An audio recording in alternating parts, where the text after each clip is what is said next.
آج ہم بات کرنے والے ہیں حضرت موسیٰ علیہ السلام اور ظالم بادشاہ فرعون کی بیوی حضرت آسیہ علیہ السلام کے بارے میں۔ حضرت آسیہ علیہ السلام نے اللہ سے دعا مانگی، اے میرے اللہ، میرے لیے جنت میں ایک گھر بنا دے، مجھے فرعون اور اس کے برے کاموں سے بچا لے اور ان ظالموں سے مجھے چھٹکارا دلا دے۔ حضرت نوح علیہ السلام کے پوتے مصرام برہام جس علاقے میں آباد ہوئے اس کا نام مصر پڑ گیا۔ یہاں کی قوم جب پروان چڑھی اور فرعون کی حکومت آ گئی، اور جب فرعون کو نجومیوں نے بتایا کہ بنی اسرائیل میں اللہ کا ایک نبی پیدا ہوگا جو تمہاری حکومت کو ختم کر دے گا، فرعون اس خطرے سے بچنے کے لیے اس نے الگ الگ طریقے آزمانا شروع کر دیے اور اس نے بنی اسرائیل کو اپنا غلام بنا لیا، ان سے اپنا کام کرواتا بالکل نوکروں کی طرح۔ بنی اسرائیل میں پیدا ہونے والے لڑکوں کو قتل کروا دیتا اور لڑکیوں کو زندہ رہنے دیتا۔ اسے معلوم نہیں تھا کہ اللہ نے فیصلہ کر لیا ہے، وہ لاکھ کوشش کر لے اس سے کوئی فائدہ نہیں ہے۔ کمزوروں پر ظلم کر کے انہیں اپنی بادشاہی اور طاقت کے ذریعے پریشان کر کے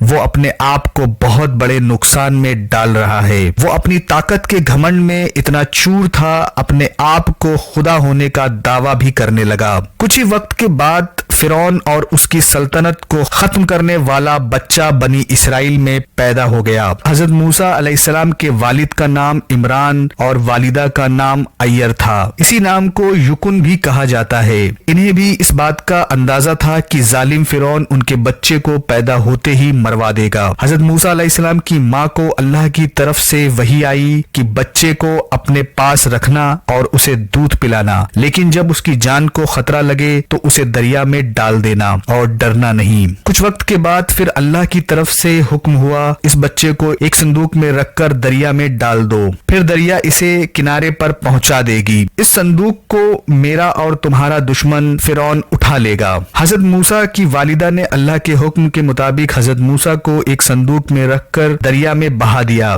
یہ صندوق بہتا ہوا فرعون کے محل کے پاس جا کر رکا تو فرعون کی بیٹی اور اس کے غلاموں نے صندوق کو دریا سے نکالا اور ملکہ آسیہ جو فرعون کی بیوی تھی ان کے حوالے کر دیا۔ جب فرعون کی بیوی نے صندوق کو کھولا تو ایک خوبصورت بچے کو دیکھ کر بہت خوش ہوئیں اور انہوں نے بچے کو پالنے کا فیصلہ کر لیا۔ فرعون نے بچے کو بھی قتل کرنے کا حکم دیا تو فرعون کی بیوی سامنے آ گئی اور بولی کہ یہ بچہ میری اور تمہاری آنکھوں کی ٹھنڈک ہے، اسے قتل مت کرو، ہو سکتا ہے یہ بچہ ہمیں فائدہ پہنچانے کا کوئی ذریعہ بنے، کیوں نہ ہم اسے اپنا بیٹا بنا لے، جیسا کہ قرآن میں اللہ فرماتے ہیں جب فرعون نے کہا کہ مجھے اس کی ضرورت نہیں ہے لیکن میں اسے چھوڑ رہا ہوں، ہو سکتا ہے یہ بچہ تمہاری آنکھوں کی ٹھنڈک بن جائے۔ اس طرح اللہ نے فرعون کے محل میں ہی حضرت موسیٰ علیہ السلام کو پناہ دی۔ اس کے بعد اللہ کی قدرت نے ایک اور کرشمہ دکھایا۔ حضرت موسیٰ جو کہ ابھی دودھ پیتے بچے تھے، انہوں نے کسی بھی دائی کا دودھ پینے سے انکار کر دیا اور محل والوں نے ایک ایسی عورت کی تلاش شروع کر دی جس کا دودھ یہ بچہ پینے لگے۔ اتنے میں ہی حضرت موسیٰ علیہ السلام کی بہن سامنے آ گئی اور بولی میں تمہیں ایک ایسی عورت کے بارے میں بتاؤں گی جس کا دودھ یہ بچہ ضرور پیے گا۔ اس کے بعد حضرت موسیٰ علیہ السلام کی والدہ کو بلایا گیا اور وہ آئیں اور حضرت موسیٰ علیہ السلام نے ان کا دودھ پیا۔ اس طرح اللہ کے حکم سے وہ اپنے بچے حضرت موسیٰ علیہ السلام کی دائی بن گئیں۔ حضرت موسیٰ علیہ السلام فرعون کے محل میں پل کر بڑے ہو گئے۔ اللہ نے انہیں اسلام کا پیغام پہنچانے کا حکم دیا۔ کچھ وقت کے بعد جب حضرت موسیٰ علیہ السلام نے اپنے نبی ہونے کا اعلان کیا، جس کے بعد فرعون حضرت موسیٰ علیہ السلام کا کھلا دشمن بن گیا اور فرعون کے جادوگروں اور ان کے سپاہیوں کو حضرت موسیٰ علیہ السلام نے اپنے عصا یعنی لاٹھی سے شکست دی تو وہ لوگ فوراً ایمان لے آئے اور حضرت آسیہ بھی حضرت موسیٰ علیہ السلام پر ایمان لے آئی، لیکن وہ لوگ فرعون کے ظلم سے اچھی طرح واقف تھے، اس لیے ان لوگوں نے اس بات کا کسی سے ذکر نہیں کیا۔ ایک دن حضرت آسیہ اپنی بیٹی کو کنگھی کر رہی تھی،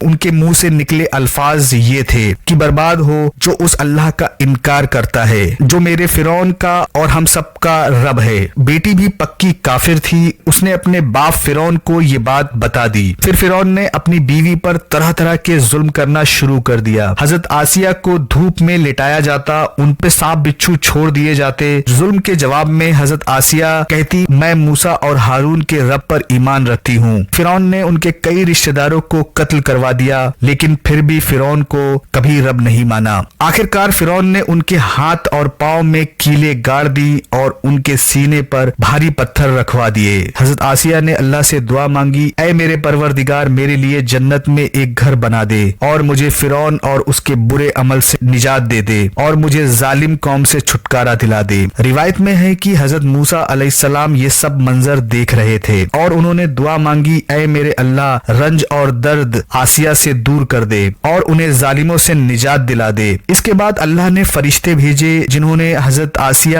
پر اپنے پروں کا سایہ کر دیا، پھر انہیں جنت میں ایک محل دکھایا اور وہ پھر مسکرائیں اور اللہ نے ان کی روح کو اپنی طرف اٹھا لیا۔ حضرت آسیہ کا شمار جنت میں سب سے عظیمت رکھنے والی عورتوں میں سے ہوں گی۔ قرآن میں سورہ تحریم میں اپنے دو مقدس نبیوں حضرت نوح علیہ السلام اور حضرت لوط علیہ السلام کی بیویوں کی مثال بیان کی، جو کہ نیک بندوں کی بیویاں ہونے کے باوجود کافر رہیں اور جہنم میں جائیں گی، اور ساتھ ہی دو نیک کا بھی ذکر کیا جو اپنی امت کی ایمان والی عورتوں کی مثال ہوں گی۔ ایک فرعون کی بیوی آسیہ جو فرعون جیسے کافر اور اللہ کے نافرمان کی بیوی ہونے کے باوجود اللہ پر ایمان لائیں، اور دوسری حضرت عیسیٰ علیہ السلام کی والدہ حضرت مریم علیہ السلام۔ پھر جب موسیٰ علیہ السلام ایک لمبے سفر کے بعد واپس آئے تو فرعون رامسس تھا، اس کا انتقال ہو چکا تھا اور اس کا بیٹا منفتح ثانی فرعون بن چکا تھا، اور یا وہی منفتح فرعون اپنے لشکر کے ساتھ دریائے نیل میں ڈوب گیا تھا۔ ویڈیو پسند آیا ہو تو لائک اور شیئر کریں، چینل پر نئے ہیں تو سبسکرائب کریں۔